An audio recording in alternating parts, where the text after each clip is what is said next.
Hello, a good and pleasant day po sa inyong lahat mga kapatid. Alam nyo, gustong-gusto ko po talaga magpasalamat sa ating Diyos na buhay sa sandali pong ito. Why? Kasi kitang-kita ko po at nararamdaman ko po yung talagang pag-ibig niya sa atin. Hindi lang sa akin pati sa inyo po. Patunay po niyan, lahat tayo ngayon ay buhay at ligtas po sa COVID-19 at kung anumang karamdaman. So nakikita po natin yung kanyang pag-iingat sa atin. Natapat po talaga siya sa kanyang sinabi sa atin, sa kanyang mga pangako sa atin, na siya po ang mag-iingat sa atin. At siya rin po yung nagbibigay ng protection sa atin. At siya rin po yung nagpapala sa atin. At mapapansin natin, hindi tayo nagkukulang. Bagamat nasa gitna po tayo nitong COVID-19 pandemic, pero walang nagkukulang sa atin. And glory to God talaga. Dapat talaga natin siyang pasalamatan, dapat natin siyang papurihan, dapat natin siyang sambahin sa spirito at katotohanan dahil nga po sa kanyang katapatan. At gusto ko rin pong pasalamatan ng Holy Spirit kasi siya po yung patuloy na sumasama sa atin sa daigdig na ito na napakadilim at napakagulo at punong-puno po actually ng chaos, di ba? Pero because of the Holy Spirit, nandoon po yung paggabay niya sa atin, nandoon po yung pag-iingat niya sa atin, and of course, yung pagbibigay niya ng protection sa bawat isa sa atin. And I would like to tell you this, without the Holy Spirit, we cannot do anything. And the Bible says that in Him we live and move and have our being. So, glory to the Holy Spirit. Salamat sa Holy Spirit. And of course, alam natin na ang Holy Spirit pa rin ang siyang nagtuturo sa atin sa pag-aaral natin. And I do believe, excited na naman po siya na makapiling po tayo na makapag-share ng kanyang salita. At dapat lang po natin talagang tanggapin yung kanya pong mga sinasabi sa atin nang sa ganun po ay lalo tayong lumakas sa ating pong pananalig sa ating Diyos na buhay. And gusto ko rin po magpasalamat sa bawat isa sa inyo sapagkat patuloy niyo po akong pinatutuloy sa inyo pong mga tahanan o kung saan man po kayo naroroon para mapag-sharean po natin yung salita ng ating Lord. At naniniwala din po ako na malaki po ang ginagawa nito sa ating mga buhay. And the Lord will richly reward each one of you na talagang tapat na nakikinig ng kanyang salita. Ang sabi nga po ng ating Panginoon, seek first His kingdom and His righteousness and all these things shall be added unto you. So kung may mga pangangailangan tayo, hindi tayo pagkukulangin ng Lord as long as we seek Him first and His righteousness. So kapatid, mapapansin po natin ngayon na madalas na nagpe-press conference ang ating Pangulo at siya po ay nagbibigay ng updates regarding po sa mga nangyayari sa ating pong bansa. Especially po dahil dito sa COVID-19 na ito. At kahit na po actually nung before this lockdown, pag ang ating Pangulo po ay nagpupunta sa iba't ibang mga lugar to conduct speeches or whatever, sa totoo lang po lagi kong tinitingnan kung sino yung mga sumusunod sa kanya at kung sino po yung mga nasa paligid niya. Bagamat familiar na po sa akin yung mga faces ng mga taong ito, hindi ko po alam kung ano mga pangalan nila. Hindi po sila kilala. They are the close-in security of the President. So sila po yung nagbabantay sa President, kumukover sa President 24/7. Sila po yung nagbibigay ng protection sa President 24/7. Sapagkat napakabigat po ng trabaho ng ating Pangulo. Matindi po ang kanyang responsibility, yung kanya pong tungkulin. Imaginin mo na problema ng buong bansa, pasan niya. So napakahalaga po ng ating Pangulo. Okay? Kaya dapat lamang talaga na siya po ay bigyan ng protection 24/7, i-cover po 24/7 para ma-check po yung kanyang kalagayan na nasa maayos. Okay. Ang magandang balita naman po ito para sa atin. Bagamat hindi po tayo miyembro ng gobyerno. Ang ibig sabihin, wala tayong katungkulan sa gobyerno o mataas na katungkulan sa gobyerno kung kayo po ay nasa gobyerno na. Pero sa totoo lamang po, kung tayo po ay tumanggap na sa ating Panginoong Hesus bilang Panginoon at tagapagligtas ng ating mga buhay, tayo po ay napabilang na sa kanyang kaharian. Tandaan niyo po, si Jesus ay hari, di ba? So pag tinanggap po siya, at yung pong Matthew 6:33 ang sabi, if you seek first His kingdom, so pag nasik natin siya, yung kingdom niya, napabilang po tayo sa kanyang kingdom, tayo po ay mamamayan na po ng kanyang kingdom. So ang ibig sabihin, meron din pong responsibility na ibinigay sa atin ang ating Diyos. May tungkulin po tayong dapat gampanan. May mission po tayo sa mundong ito. At kung papaano po ang Pangulo ay may tangkas sa kanyang buhay, may banta sa kanyang buhay from all sectors of our society, ganun din po sa atin. Dahil nga po binigyan tayo ng katungkulan at responsibility po, misyon ng ating Diyos na buhay dito po sa lupa na dapat po nating gampanan. Alam din po ng Diyos na may banta, may tangka po sa ating buhay. Alam naman po natin ang ginagawa ng kaaway sa atin, hindi po ba? Laging nandoon yung kanyang pagbabanta, nandoon lagi yung kanyang atake. So tinityak naman po ng Diyos na tayo man, bagamat ang tingin mo sa sarili mo, ordinaryo ka lamang, ang tingin mo sa sarili mo, wala kang kapangyarihan, kapatid, kaibigan, you are covered 24/7, you are protected 24/7, at nandoon lagi ang gabay ng Lord sa iyo 24/7. Napakaganda, ano po? So ito po ang tema ng ating pag-aaralan for today. At babasahin ko po sa inyo ang aklat po ng Exodus chapter 13 verse 21. Sa Tagalog po ito. Pakinggan niyo mabuti. Kapag araw, ito po yung time actually na yung Israelita, 2 to 3 million of them sa pangunguna ni Moses ay nasa desert na. Galing po sila sa captivity from Egypt, patungo po sila sa Promised Land. So habang nasa desert po sila, na napakainit at napakarami pong mababangis na hayop. Kapatid, ito ang sinabi sa verse 21 ng chapter 13. Kapag araw, ginagabayan sila ng Panginoon sa pamamagitan ng makapal na ulap. At kapag gabi, ay ginagabayan sila sa pamamagitan ng naglalagablab na haliging apoy na nagbibigay sa kanila ng liwanag para makapaglakbay sila araw man o gabi. Lumalabas, 24 oras po silang sinasamahan, ginagabayan, pinoprotektahan ng ating Panginoon. Yan po ay araw-araw, 24 hours every day, 24/7. At kung sila po ay sinamahan ng Diyos, sasamahan, gagabayan, iingatan, at poprotektahan ka rin po ng ating Diyos na buhay. Sa lakbayin naman po natin dito sa mundong ibabaw. 24/7 din po. Ang title po ng ating pag-aaralan ngayon, Covered 24/7. Covered 24/7. So sa binasa po natin, ano napansin natin? Sa araw, ginagabayan po ng ating Diyos na buhay ang mga Israelita sa pamamagitan ng makapal na ulap. Para hindi nga po sila mabilad sa sikat ng araw, sa tindi ng sikat ng araw, para sila po ay maliliman.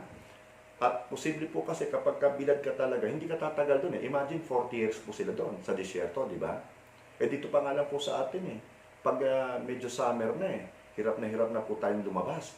What more po, doon sa disyerto, sobra po talagang init noon, na po pwede po talagang maging dahilan para ma-heat stroke at mamatay po ang tao. O at magkaroon po ng mga skin diseases at iba't ibang uri pa po ng sakit at karamdaman.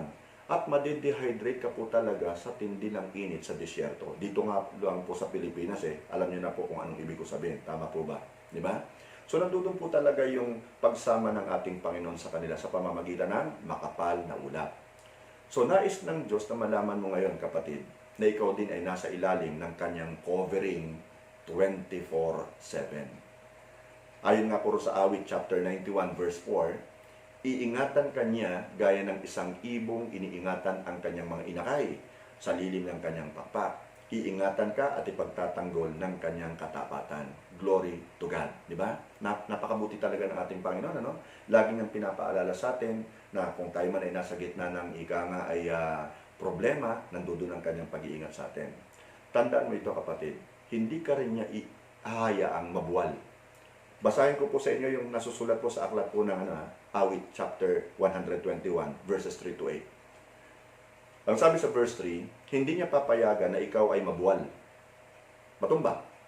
Siyang nag-iingat sa iyo ay hindi natutulog. Lagi mong tatandaan yan. Tayo nga natutulog tayo pag tayo napapagod na, di ba? Kailangan natin matulog eh. Ang magandang balita, ang Diyos natin laging nakatunghay sa atin. Hindi po siya natutulog. Kasi buhay siyang Diyos eh. Di ba? Ang mata niya lagi pong nakatuon sa kanyang mga anak na kanyang iniibig. Sa verse 4, ang sabi po dito, pakinggan mo ito. Ang nag-iingat sa mga taga-Israel ay hindi umiidlip o natutulog. Kita mo yun? Di ba? Hindi siya natutulog. Ngayon tayo po yung modern day Israelites, tayo po yung mga spiritual Israelites. Nangyari po yan nung tinanggap nga po natin bilang ating personal Savior and Lord si Jesus. Verse 5, ang Panginoon ang nag-iingat sa iyo.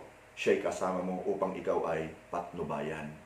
So, kung hindi mo na alam, kapatid, ang direction mo, naguguluhan ka na, directionless ka na, always remember that He is our Jehovah Rohi.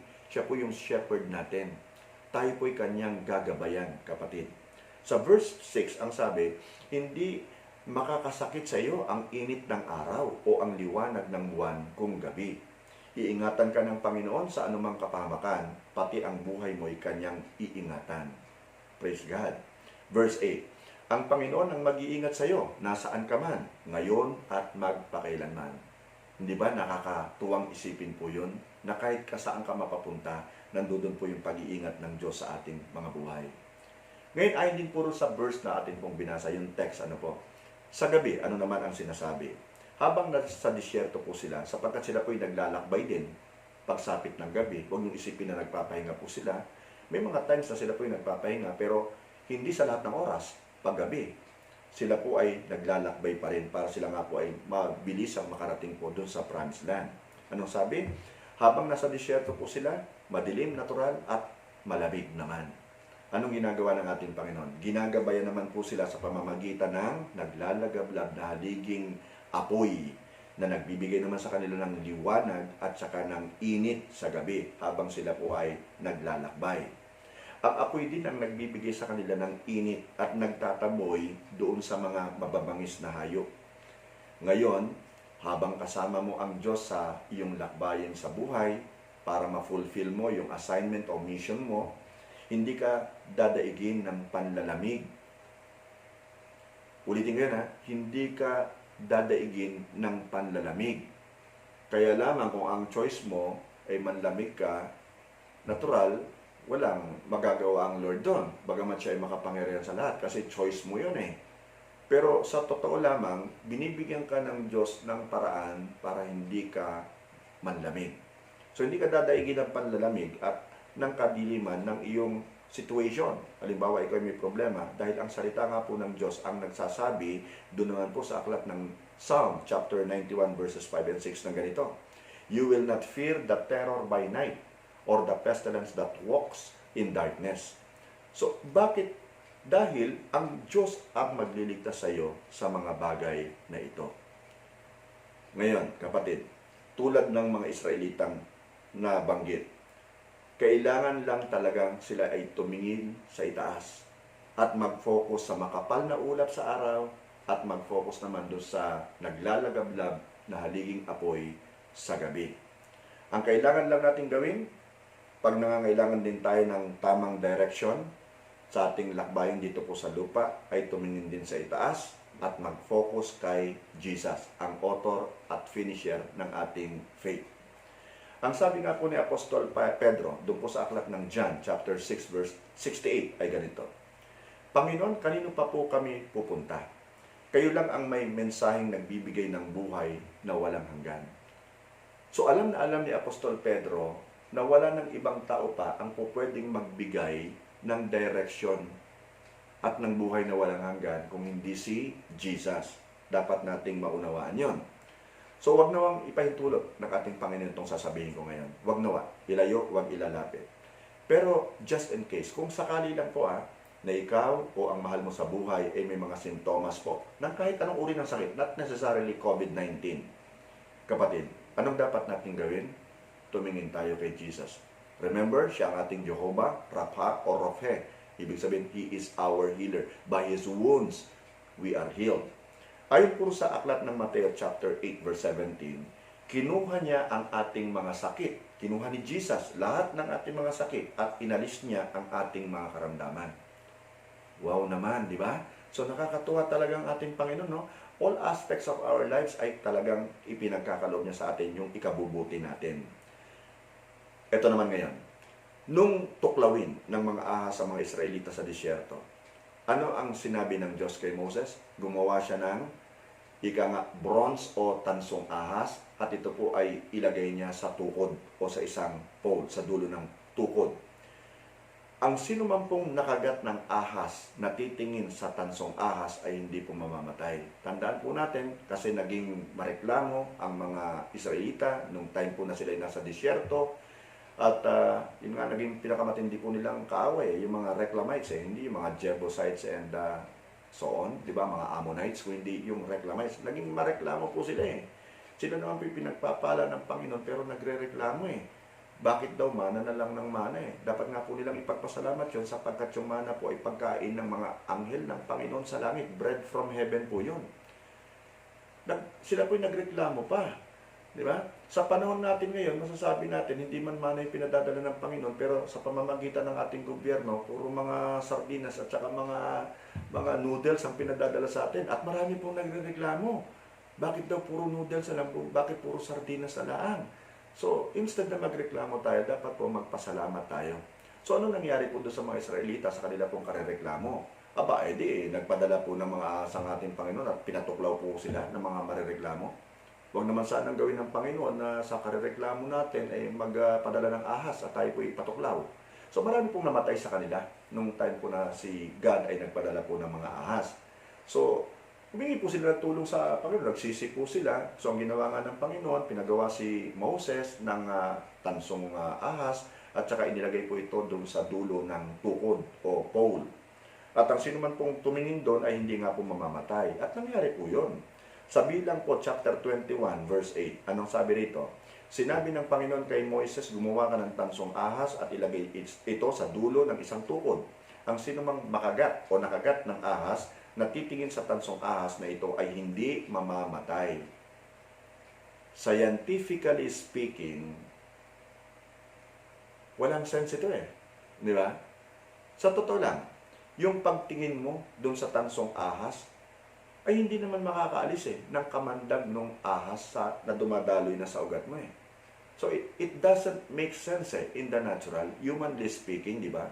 Pero dahil sinabi ng Diyos na ganun ang gawin, pwede. At ganun nga po ang kanilang ginawa. Okay. Inilakip actually ng Diyos ang kanyang pangako doon po sa tansong ahas. Mamaya malalaman natin yan. So lahat po ng tumingin sa tansong ahas, imbis na sa kanilang mga sugat, sa kanilang circumstance, sa kanilang sitwasyon, sa kanilang problema, ay ano nangyari sa kanila? Sila po ay gumaling at sila po ay nabuhay. So sa atin, kapag titingin po tayo sa mga circumstance natin, sa mga problema natin, sa mga sakit na nararamdaman natin, at hindi sa ating Panginoon, mahihirapan ka. Di ba? Magiging miserable ang buhay mo. Kaya dapat talaga sa Lord tayo titingin. Now, Bilang chapter 21 verse 9. Kaya gumawa si Moises ng tansong ahas at inilagay niya ito sa dulo ng isang tukod.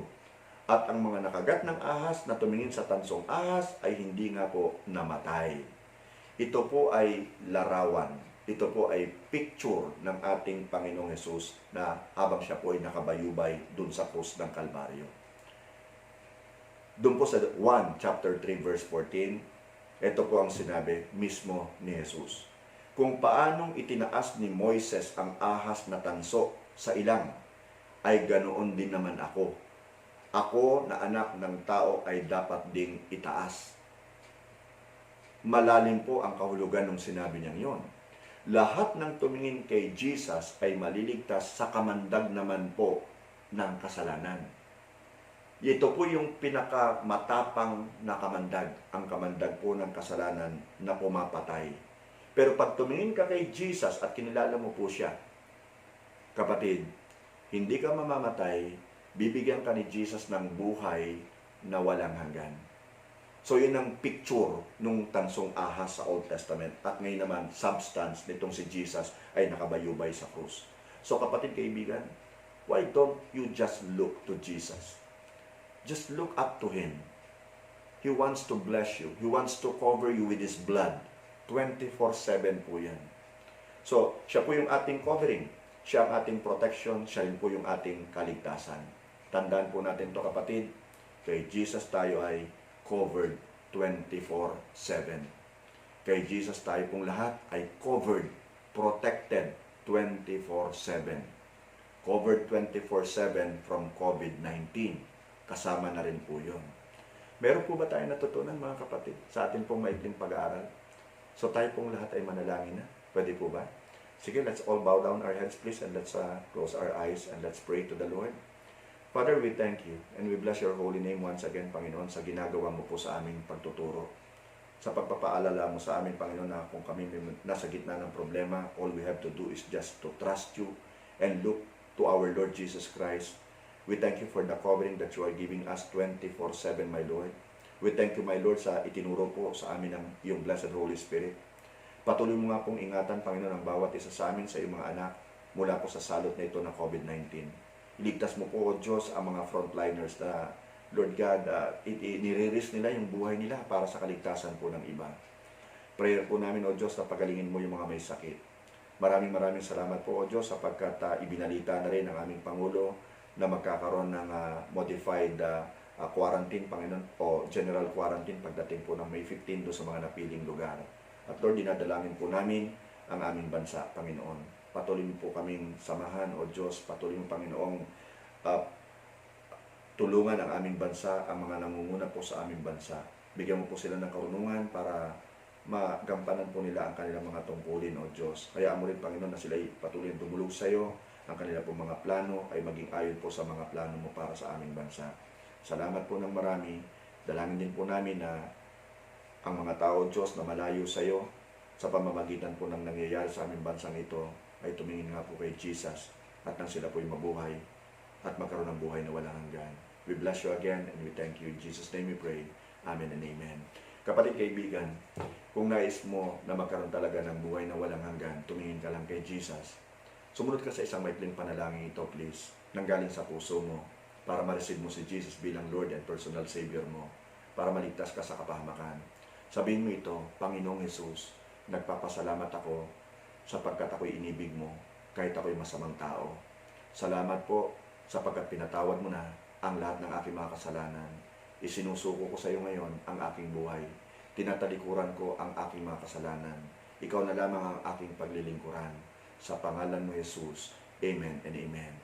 So maraming salamat, kapatid, sa ginawa mong pagsunod sa panalangin ito. At kung tunay yan, congratulations. Siyempre, ang sasabihin ko sa iyo, maghanap ka ng isang church na tanging si Jesus lamang yung itinuturo at itinataas. Walang iba. Okay? Dapat siya lamang. At siyempre, kailangan mag-aral ka ng Bible, magbasa ka, mag-aral ka, mag-meditate ka, makinig ka ng salita ng Diyos, at yung maghanap ka ng church na tunay na si Jesus lamang ang itinataas. Advice ko lamang sa iyan, kapatid, kaibigan. So, natanggap natin ang salita ng ating Panginoon. Now, may the Lord bless you and keep you. May the Lord make His face to shine upon you. May the Lord be gracious unto you, and may the Lord turn His face toward you and give you peace. Shalom. Amen. Nawa ang blessings ng Deuteronomy chapter 28 ay pumasa inyong lahat. Ang blessings ng buong Bible ay pumasa inyong lahat. At ang mga curses na ito ay lahat ay mapawalang bisa sa pangalan ni Jesus. So have a good day. God bless you again. In Jesus' name, amen. See you.